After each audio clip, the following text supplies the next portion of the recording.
그러니까 한번 액션 플랜을 한번 짜보자는 거죠. 네. 그래서 어떻게 해야 되느냐. 첫 번째는 10개 아파트 단지를 정하시는 거예요. 정한 다음에 조건이 필요해요. 500세대 이상의 대단지일 것. 그래야 사실은 유동성이 확보됩니다.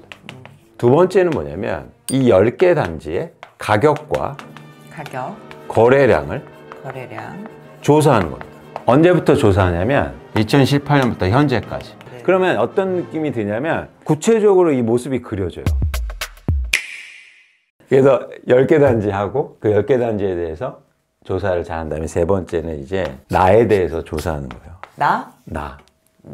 내가 재산을 그쵸. 얼마나 가지고 있고 이 집을 찾기 위해서 맞아. 얼마나 조달할 수 있고. 그쵸. 핵심은 뭐냐면 근데 대출에 있단 말이에요.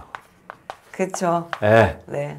내가 이런 신용이라든지 얼마나 감당해낼 수 있는 대출을 일으켜서 집을 살 수 있는 이런 조사를 열심히 해보자는 거죠. 그쵸. 해야죠. 근데 저는 집을 살 때 대출은 당연하게 일으키는 거예요. 그러니까 대출 일으키는 게 나쁜 게 아니고요. 대출을 일으켜서 비싼 집을 사기 때문에 문제인 거예요. 내 집 마련하는데 그 집값이 떨어져 있고 살만할 때서 대출 일으켜서 사는 게 뭐가 문제입니까? 근데 그렇죠. 대출 일으켜서 무리하게 그게 영끌이라고 하잖아요. 네. 대출 일으켜서 막 높은 가격에 계속 올려가면서 사니까 문제인 거지. 네. 전 세계 어느 나라고 집을 사는데 대출을 안 일으키는 사람 없죠. 없어요. 집값이 비싸잖아요. 네네. 그래서 그런 차원에서 여러분들이 내 자산 상태와 그걸 또 그러면 이걸 자산 상태가 나오면 매치가 되잖아요. 이 중에서 또 소트가 될 거 아니에요. 그렇죠. 내가 할 수 있는 거. 네. 이건 너무 과분한 그렇죠. 거. 그렇죠. 그 대신 어쨌든 최대한 노력은 해보자. 그렇죠. 네. 저는 여러분들이 내 집 마련할 때나 투자할 때 사자처럼 해야 된다고 생각해요. 사자가 사냥을 어떻게 하는지 아십니까? 사자는요 거의 18시간, 20시간을 잠만 자요. 네. 잠 자다가 배고프면 쓱 일어납니다. 그러다가 과거에 그 먹잇감이 주로 움직이던 경로에 가만히 지켜보고 있어요. 그냥 가만히 지켜보고 있다가 오잖아요, 무리가. 그럼 뛰어나가서 잡는데요. 어떤 예를 들어서 사슴이나 영양을 잡는지 아세요? 제일 약한 애? 제가 약한 애. 그쵸. 잡을 수 있는 애. 그렇죠. 뒤 꽁무니. 그래서 어린 거나 이 어린 그쵸. 동물들을 사냥 잡아요. 성공률이 높은 거를 잡죠. 그렇죠. 네. 비슷하지 않습니까? 그렇죠. 네.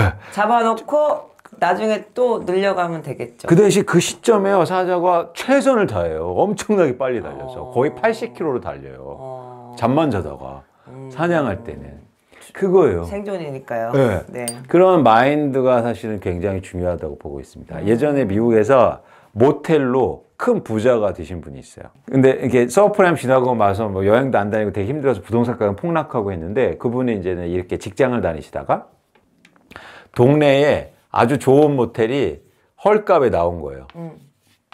모텔이 이렇게 헐값에 나왔어요. 근데 너무 사고 싶은 거예요. 이거 사면 돈 벌 것 같아. 근데 돈이 없어. 금리도 높아. 근데 이분이 어떻게 하셨게요? 금리도 높은데 어쨌든 대출을 해서 샀겠죠. 대출 안 돼. 그럼 누구한테 돈을 빌렸나? 이분이 집을 한 채 있었거든. 그걸로. 이걸 팔고 모텔로 들어갑니다.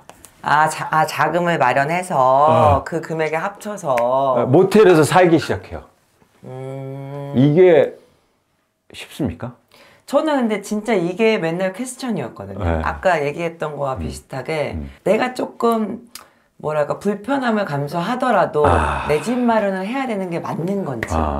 사실은 우리가 좀 경기도권만 가도 똑같은 돈을 갖고도 되게 낙낙하게 살 수 있잖아요. 집 약간 평수라든지. 근데 무리해서 사람들은 또 서울권, 강남권에 꼭 빌라를 적게 가든 아니면 아파트를 좀 이렇게 진짜 오래된 아파트들 많잖아요. 그렇게 가야 되는 게 맞는 건지에 대한 퀘스천이 아직도 있거든요.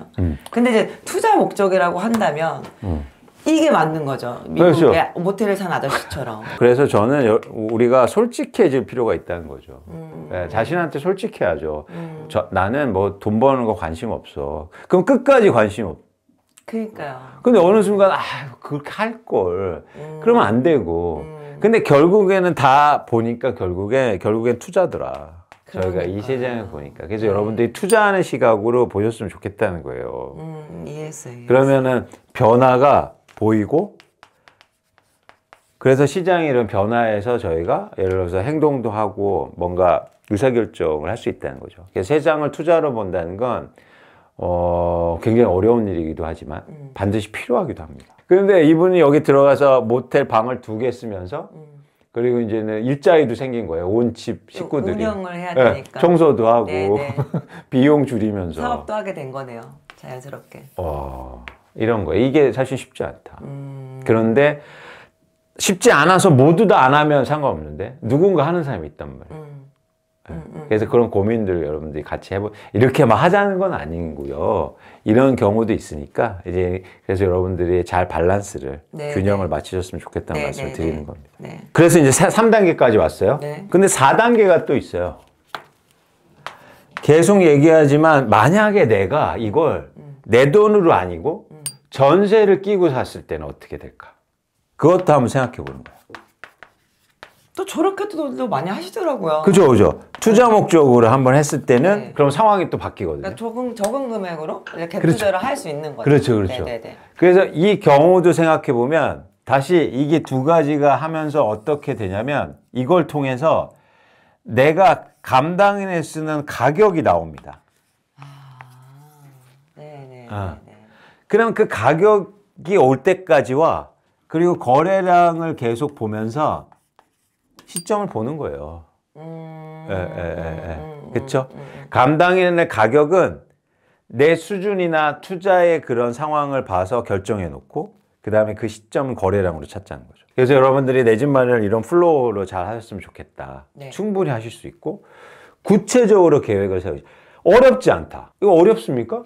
저 이제 정하려고요. 제가 살고 싶은 지역에 있는데 딱 정해놓고 선생님 말씀처럼 오늘 집에 가서 거기 지역의 아파트들이 되게 굉장히 많은데 거기를 한번 검색을 해본 다음에 전세 가격과 매매 가격을 확인해보고 또 이제 갭 투자의 금액이 어느 정도 필요한지 명확하게 좀 알고 있으면 또 중간에 제가 일을 하면서 모아둔 목돈도 생길 거고 그런 기회를 엿봤다가 적절한 시기에 살 수 있을 것 같아요. 맞아요.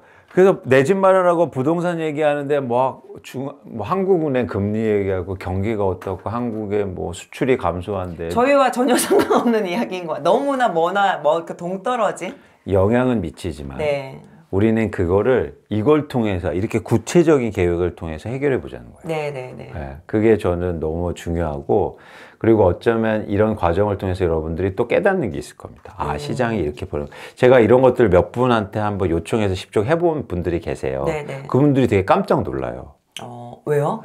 가격이 이렇게 변했어요. 거래량이 이렇게 변하는 거군요. 알게 되니까. 그러니까 여러분들이 보시는 건 부동산을 보실 때 바깥에 보고 뭐 여기 위치가 어떻고 이런 건 눈에 보이지만 이렇게 수치로 만드는 거는 사실은 투자할 때 되게 중요하거든요. 변화를 읽을 때. 이런 것들을 해본 분들이 많이 없어요. 그때. 제가 다음번 시간에는 선생님이 지금 이거 액션 플랜을 주셨잖아요. 액션 플랜을 좀 정리해서 오겠습니다. 어쨌든 여러분들이 다시 한번 강조하지만 구체적이었으면 좋겠다. 여러분들의 계획들이.